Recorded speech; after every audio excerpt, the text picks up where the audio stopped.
Howdy, homesteaders. Today we're going to look at some rabbits.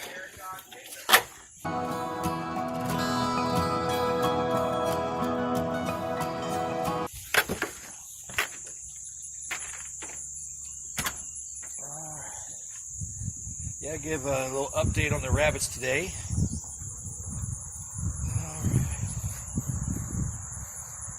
Okay, so basically what I do is it's pretty simple. I'll come out here and get their food.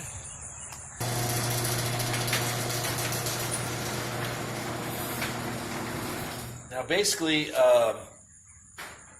this is just hay. The best hay to have is Timothy hay. That's the best hay to have. We don't have Timothy hay. We got a good deal on this hay. It's just a mixed grass hay. It's got fescue, it's got other things in there. It's just a mixed grass hay, and that's all it is. So it's probably not the best hay in the world, but it's going to work for us. And this is what I got out right now. This is a bale that we've torn into, and we take a little bit off each day. And the rabbits don't eat a whole lot of hay, but this is what we got ready for them right now. And I also have pellets, and these pellets do have alfalfa in them, but they also have other things in them. The thing about the pellets is a balanced nutrition for rabbits. It's balanced, so it basically has everything that they need. You could easily raise rabbits on pellets alone, and the rabbits will be just fine. The rabbits will be just fine on pellets alone. You might have some issues of maybe diarrhea, and if they have issues of diarrhea, you need to try to get some fiber like hay into their diet, slowly introduced. One thing you don't want to do is you don't want to quickly change their diet, and the reason why is a lot of animals, like say dogs, for instance. If you get a new dog food for your dog, and it's not the dog food that dog is used to eating, used to digesting in its belly, and it's just totally different. If you quickly switch that over, your dog is going to have diarrhea for several days during that switchover. And if their stomach doesn't take to that new food at all, they could continue to have diarrhea, and it could be a real problem. So you want to be careful how you switch food on animals. Like with a dog, you're supposed to slowly transition the food over. Meaning like the old food you have, you mix some of the new food in, and then you do a little bit more the next day, a little bit more the next day. Then over the course of about a week or so, you slowly shift it over to the new food. And even then, there could be some intestinal problems. But that's the best way to switch it over. Rabbits are pretty much the same. You want to take about 2 weeks of slowly switching food over. So we have a diet of hay and pellets. And this is just one of the bales we have.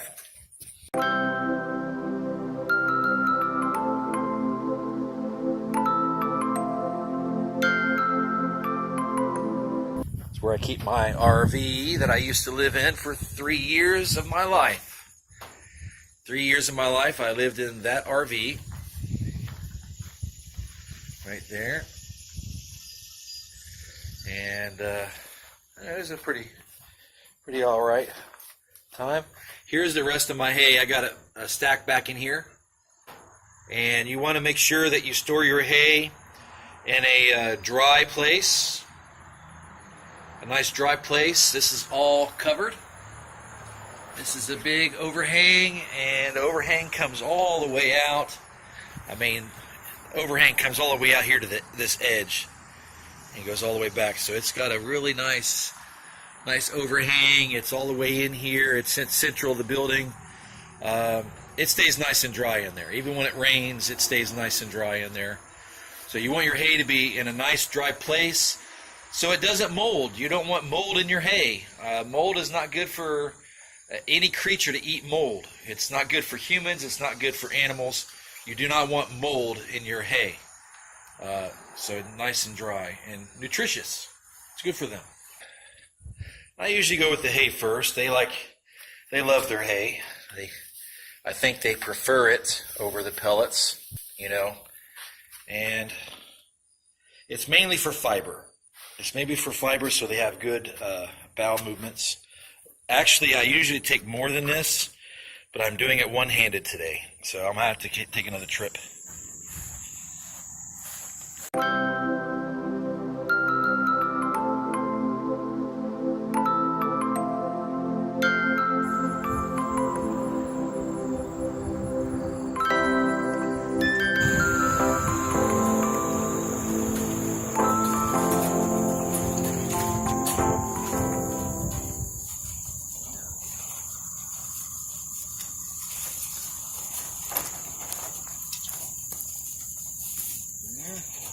It's always good that whenever you're feeding your rabbits, that you go ahead and pet them, and it's not too bad. You got a nice soft fuzzy rabbit, and they're kind of enjoyable. You can pet them, and they like being petted if you do it right off the bat.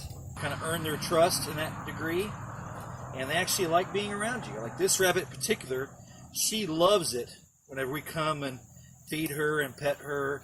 And she always comes up to the cage when we come here, and she really, really loves it whenever we have interaction with her. So.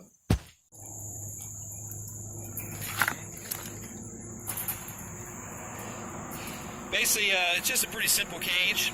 We have these little carabiner hooks, and they're very cheap, easy to buy. These are probably a little bit too cheap.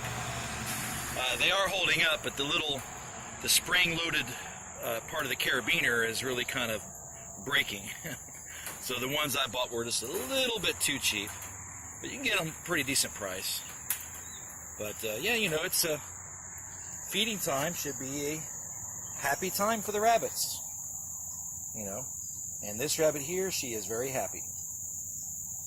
And we also check the water. If it's a hot day, I'll switch out the water and give them fresh water. But on days like today, it just rained a little while ago, it's nice and cool out, it's not that big of a deal. I'm just going to leave the water that's in there. Here's the water level right here. That's plenty. Yesterday the water level was up here at the top, so she drank that much water since yesterday. So she's got more than enough left for today into tomorrow morning.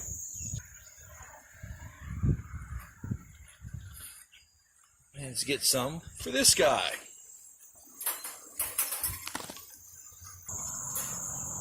Alright. Get some whole hay for some Stewie. Actually, I think I'll just give him this whole piece. A good thing to do is you can actually take the hay and pinch it in the door like that. That way they can still get to it, and at the same time it doesn't have to all fall through the bottom of the cage.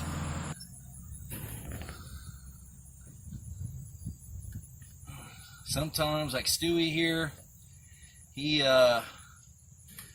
doesn't really enjoy being touched that much, but it's still important to pet them, and it's still important to let them know that you can touch them and nothing bad is going to happen.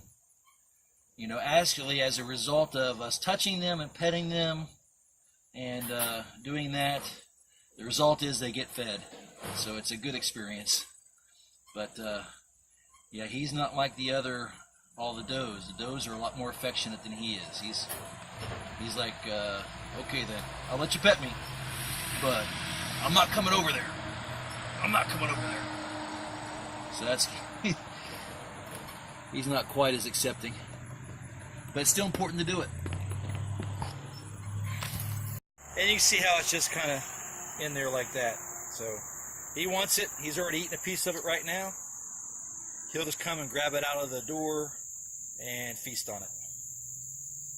So that works out good for him. These two does, they're waiting for their hay. I might have to make another trip.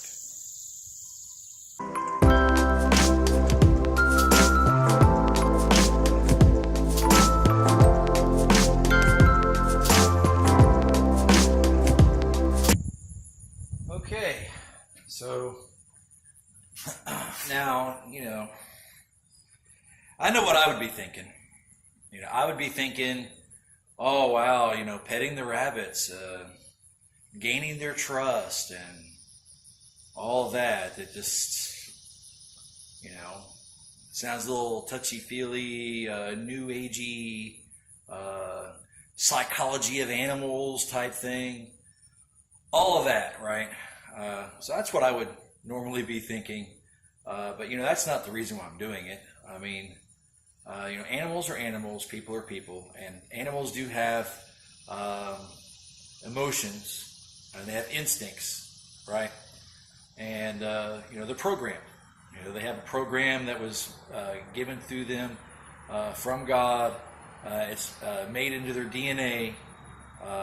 Those are the instincts. Those are things that just they come pre-programmed in there. And an animal does what an animal is does by nature. That's what animals are. So I just want to make sure I just clear that up. But it is still important to do it because of those instincts, right? Because of those emotions, right? Because of those things. That's why you have to gain their trust. Let's put it that way. So anyhow, whenever we went to grow rabbits before and we tried to breed them, every time we came near the rabbits, they were skittish. They didn't want nothing to do with us. They run around their cage, afraid of us, like we were going to kill them, like we were the predator and they were the prey. And that's part of their instinct, right? Because they are the prey. You look in nature, that's what they are. They are food for other animals. So they have survival instincts. They want to survive. And they don't know who or what you are, but you're coming in and they don't want to die. They don't want to die. So that makes them skittish. But if you're petting them and you're feeding them and you're spending time with them and they're used to you, they're accustomed to you, you are now in their recent memory, right? Then they don't look at you as a survival situation.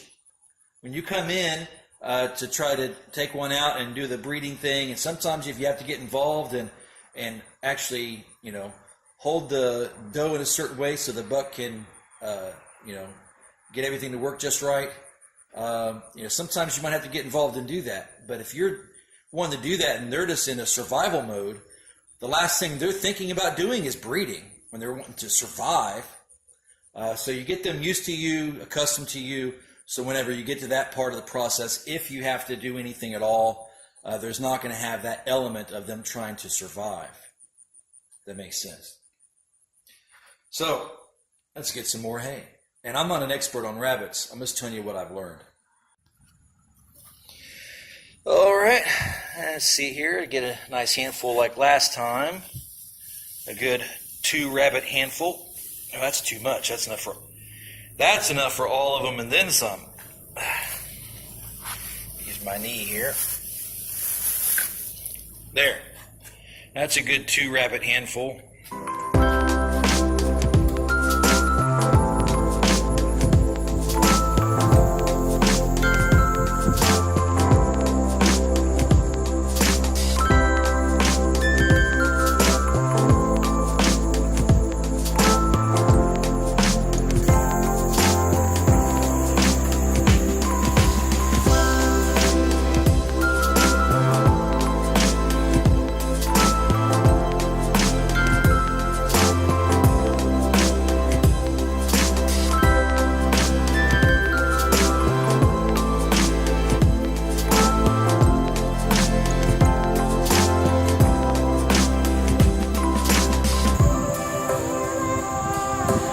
Affectionate they are. Oh, look at that. She's coming to say hi. She's coming to say hi. Y'all are a lot more sociable than that Stewie over there. Old Stewie over there, he's not too sociable. I gotta tell you, he's a lot bigger than y'all. Stewie's like a big ox. Look how big that rabbit is. He's huge. He's gonna give us some good offspring. So I'm telling you. Letting you know. Yeah.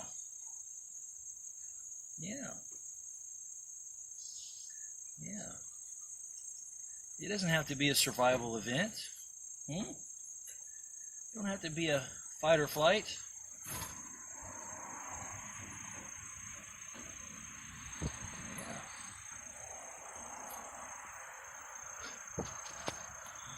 Oh, look at that, rabbit cam. Yeah. Man, that one's still a little skittish. This one's warmed up to me.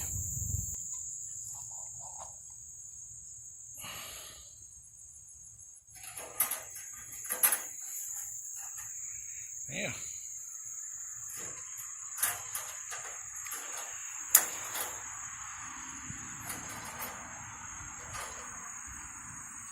Now I lost it. I got one carabiner. The other one came off. So now I have to find out where it went. Let's see here. Did it fall down here somewhere? Nope, there it is. Right there.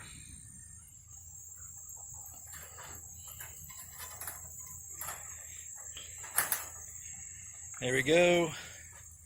Good water. I got 2 rabbits in this cage, so I got 2 water bottles. This one's about empty, but that one's still half full. I'm going to go ahead and give them some water in this one just to make sure. This water bottle over here is good to go. Plenty of room for that one rabbit. Now normally I would do all the cages like this. The way this one's done is the way I would do all of them. But I'm just throwing it in there for today because I'm just doing this video and it's just really hard to do everything with one hand. So instead of fighting it, I'm just going with it. So you see what happens is all this hay comes down here in the bottom. Right, where they poop on it, they pee on it, and obviously I can't feed that back to them. It's all contaminated. Now it's not a complete loss. What that'll do is I'll go on our compost heap, and we use that for compost. Their waste becomes my compost. Let's put it that way. So it's not going to go to waste. It's being used. And that's not their only food. Now we need to get their pellets.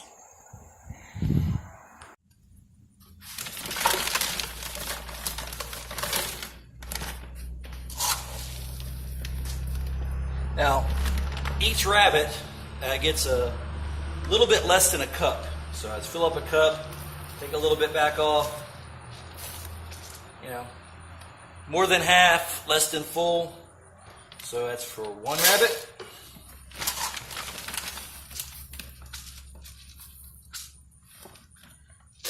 Two rabbits.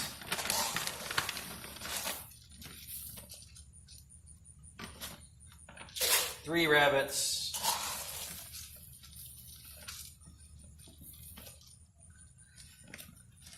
Then I'll leave the 4th one right here in this cup.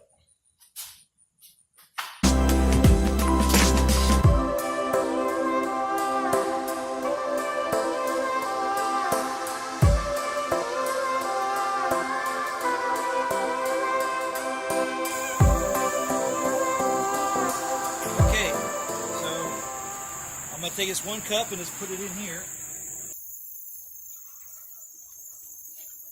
Now, all I got to do in this case is I pour pellets into this cup until it's a little bit less than full. Then I'll be for this rabbit. I like to do it over the feeding trough, so if I get any overspill, it goes in the feeding trough and not on the ground.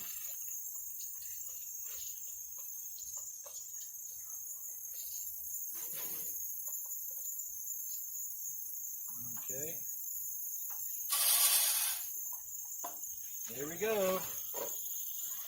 There's your feed. And now what's left goes to the other 2.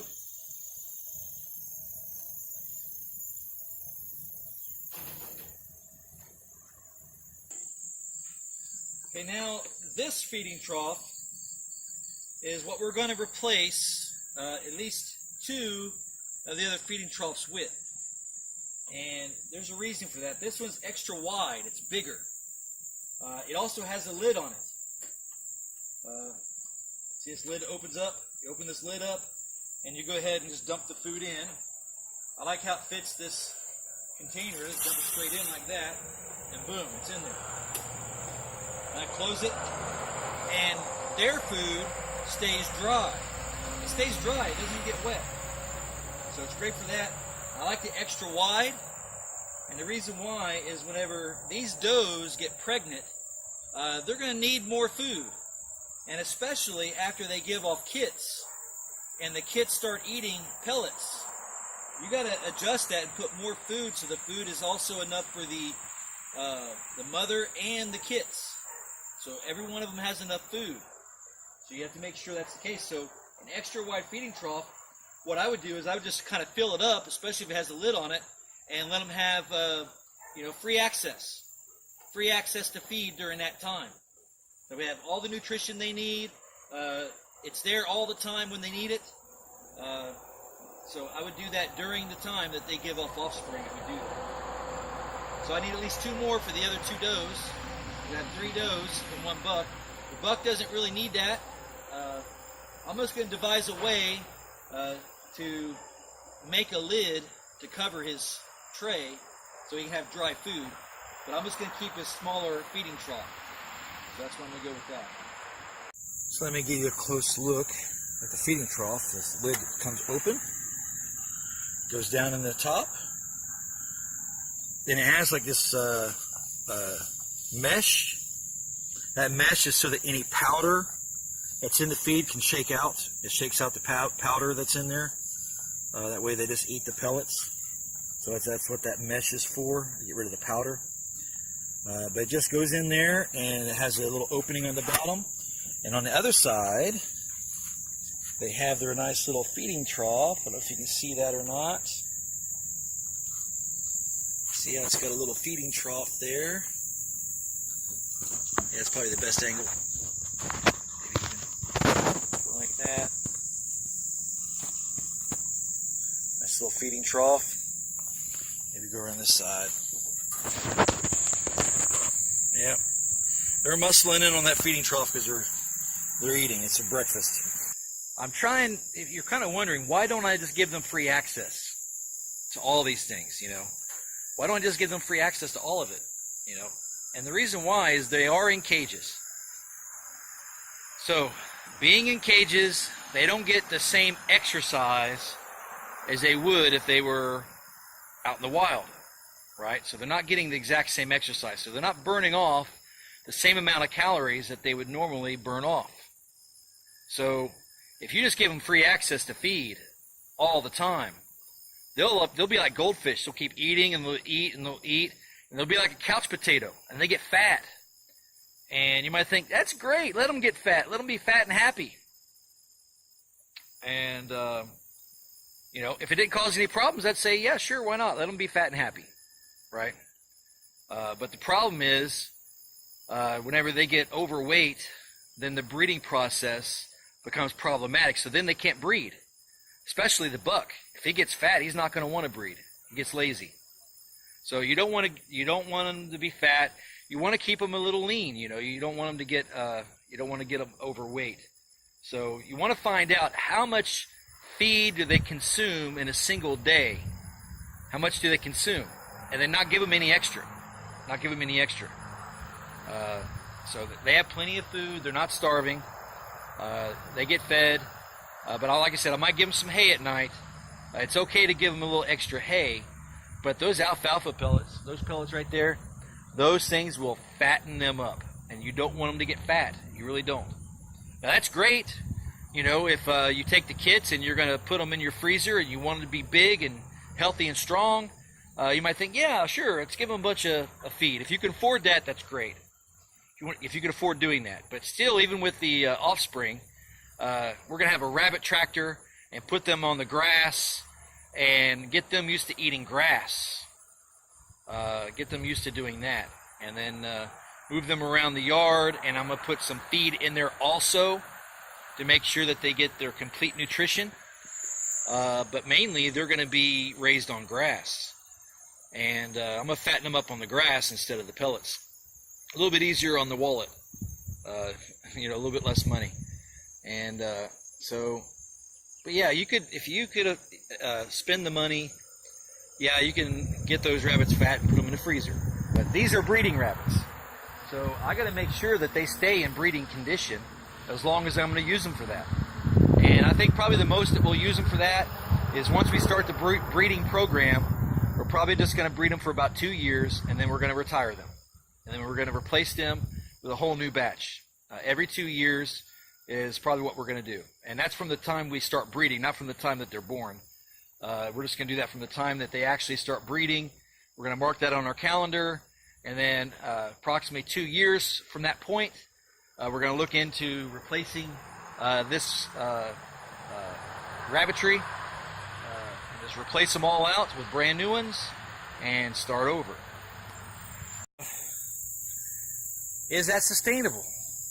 Well, you know, I guess technically it's not sustainable. Technically, right? But it comes back to what I was saying before. I mean, if you're going to define sustainability as being totally autonomous from everyone else, then no one's going to be 100% sustainable. You're just not going to be able to do everything yourself. You know, so I believe the better way to go is to look at it as a community. As a community. So by going to someone and buying their rabbits every couple of years, you know, I'm relying upon the community to do that. And I don't see anything wrong with that. Now, what happens if some catastrophic event happens and you're on your own? Well, in that case, I guess I'm stuck with my California-New Zealand mix, and I'll just ride it out as long as I can. You know, so I still have the option of doing that. But to get the maximum results that I'm currently looking for, I'm going to rely upon the community to get my rabbits replaced every couple of years, which isn't that bad. I only spent $15 per rabbit. So 4 rabbits, you know, that's $60. Paying $60 every couple of years is not a big deal. It's not a big deal, all right? So I have no problem doing that. I have no problem doing that. But if it ever comes to a point where I can't do that, well, then I'll just rely on what I've already got. So in that way, it can be sustainable. It's just not 100% ideal, in my opinion. So I just want to address that. You know, I think it's good to increase your level of sustainability. And I believe just by having these here, even though I had to buy them, is actually increasing my level of sustainability. I'm now relying more on food that I'm growing instead of food that I'm buying. So in that sense, I am more sustainable. Maybe that's the better way to look at it.